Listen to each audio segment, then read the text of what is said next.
Quick question for you. Do you consider yourself to be a hard worker?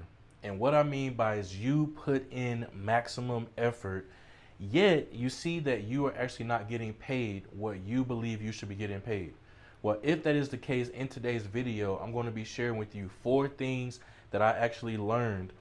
And maybe it will actually explain to you how it explained to me or helped me understand why it is that people that physically work the hardest tend to earn the least amount of money. Now, for this example, we are going to focus on having a hotel, all right? So this is all going to be focused on having a hotel slash resort, all right? Now, when you generally go to a resort, who do you usually see? You see people that are at the service desk, you see people that are cleaning, you see the maids, and you see the maintenance people that are around cleaning the pools or maybe even repairing something like the elevator or different things like that. Now, when it comes to those types of jobs, many people have never thought about this, but for some reason, what I've noticed is that the people that work the hardest at the hotel are usually down here and they don't earn the most money. So I'm going to say like maids slash service people. Now, with the maids and service people, what is it that they are actually utilizing to be able to make money? Well, first, they're actually exchanging their time for money. And because they're exchanging their time for money, that means that they have to physically work. So physical work times money, or actually no, times time, that equals money. So they physically go do work, they show up to the job, they clean the rooms out, they wash the clothes, they do the maintenance around the resort or the hotel, or maybe they're even talking to you at the service desk. They are physically showing up to work, they are physically doing work, and they are exchanging their time and their physical body and their physical work to be able to make money. Now, moving on to the next part, which is okay, well, who ends up making more money at the hotel or resort than the maids and the service people? Well, that actually ends up being the managers. And the managers are people that are basically what? The managers are organizing things. So basically, when you see the maids and service people, and maybe you call them and you have an issue, you call the front desk and you have an issue and you speak to the manager, they're the ones that's basically organizing everything to make sure that the different departments that make up the entire hotel are actually being done in an efficient way. That way, they can get the most out of it. So with the managers, what are they actually doing to make money? Well, what they are doing is they are using their management skills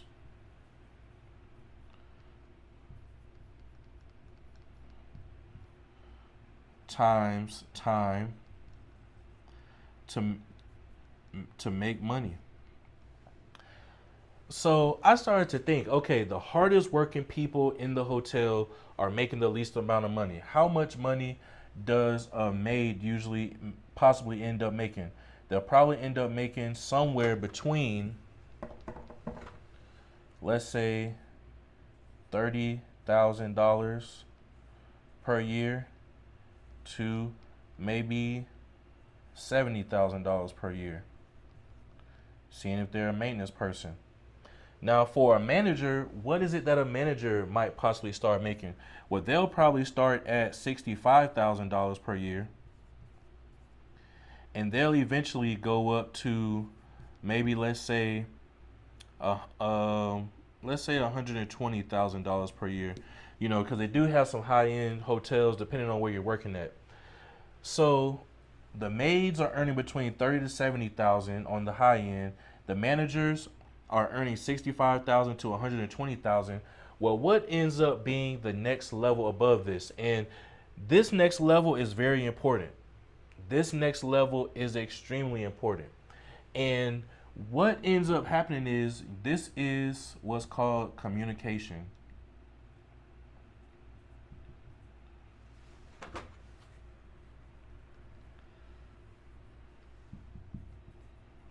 This is called the communication level, which means that they are actually using their mouth.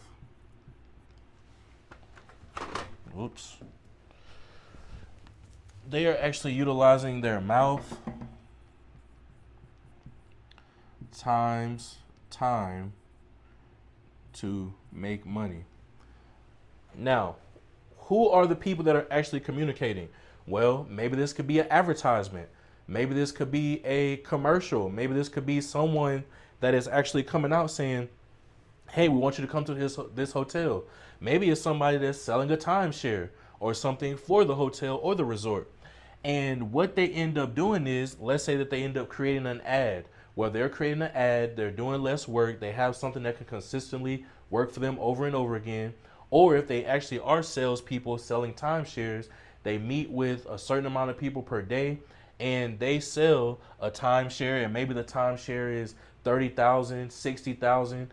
And when they sell that timeshare, then they actually end up making a commission off of it, which means that depending on how many people they talk to in a day, how many people they talk to in a week, however many people they talk to in a month, they can potentially start to earn $65,000 a month or even higher than that. So generally, when you get to this communication era, you're usually making somewhere between $100,000 to possibly even $1 million. Because it all depends on how much you want to work. And with communication, what does that come with? That comes with sales. If you're selling something, the next thing with communication, maybe you wrote a book about how you got started with the building a hotel. You know, maybe you have coaching. You know, maybe you have seminars. And there's even more things that you can come up with that allows for you to be able to communicate. And honestly, let's even say this, which many people are sleeping on. What you're on right now, a YouTube channel. So you may end up doing something like this.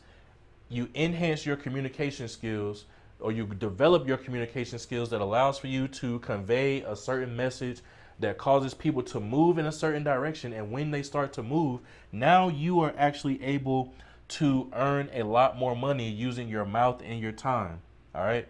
The reason why I say using your mouth and your time is because each one of these requires some level of time. Now you might be thinking, well, Matthew, what is the top one? And the top one is elite. And I used to think that I was not actually able to or even worthy to be at this area. But what I discovered is many of the people that you see today, Jeff Bezos, Elon Musk, Patrick Bet-David, E.T. the hip hop preacher, Myron Golden, a lot of these people that you actually see, they started up here, they went down, and then they worked their way back up. And what this actually is right here is this is thinking. Thinking / ideas. And this is where you use your ideas, and your ideas equal money. Now, whoever owns this hotel or resort, they are the ones that are up here that are making the most money, and they're using their idea to be able to do that. Because let's say, for instance, with Disney World has a resort. Disney World was an idea, and then they started to have resorts all around. They started to have theme parks, and they started to have all these other things. And it was started with an idea. Then it came down and everything started to flow up. People started working at the resort. You have managers that are making sure everything is going good. People that are visiting are having a great experience. Now your communication, you see advertisements, you see people out there that if you go to Orlando or to California or wherever there's a Disney World, people are promoting this. So you have salespeople. Then this all started with an idea. And even this idea causes for you to think, okay, how can we get better? And when I started to discover this, I realized you have to, or I would say I have to start to have better thoughts. And the way that I discovered to have better thoughts is you have to start reading books. You have to start listening to different people, more positive things, and then you have to take action and you have to develop new habits. You have to develop new habits. Anybody can do this. You have to change what you're watching. And what I started at is I just started reading books. Then I started listening. Now I'm at a point of taking action, which allows for me to do my habits. And also watching, I stopped watching TV. That was what I stopped watching. I stopped watching TV, and instead of watching TV, I started reading books. Then I started listening to audios. Then I started taking action on what I was reading in the books and the audios. Then I started to develop different habits, which allowed for me to get to the point to where now I can start having some momentum to move forward, to start having the success that I desire. And anybody can start with this. Now, the thing that I want to tell you is, yes, you can think about this. You can think about it all day, and you can have great thoughts that come to your mind. However, you need to make sure that you are aware of different opportunities that are coming your way that could potentially be a sign for you to take action.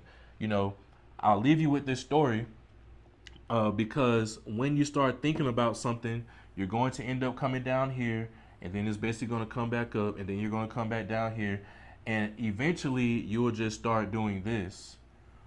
And as you start to do this right here, then eventually you'll get paid for thinking. And you have people like Jeff Bezos where you can just go and think about a thought and you have them implement it. Now, the story is that there was a preacher. There was a preacher in this town, and this town started to have heavy rain, and it was beginning to flood.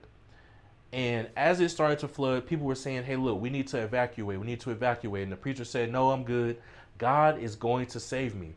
So then the water started to rise. And as the water started to rise, a boat ended up coming saying, hey, preacher, you need to get up out of here because the water is rising. It's going to continue to rise. And the preacher said, no, it's all right. God's going to save me.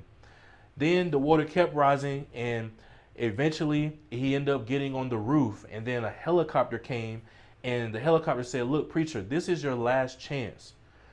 You are going to die here if you do not leave. And he said, no, that's okay. God's going to save me. Well, eventually the preacher ended up drowning. The preacher gets to heaven, and he sees Peter, and he says, I don't understand this. Like, I believed in God. I did God's work, and I thought that God was going to come save me. Why didn't he come save me? And Peter said, we sent you a car, a boat, and a helicopter.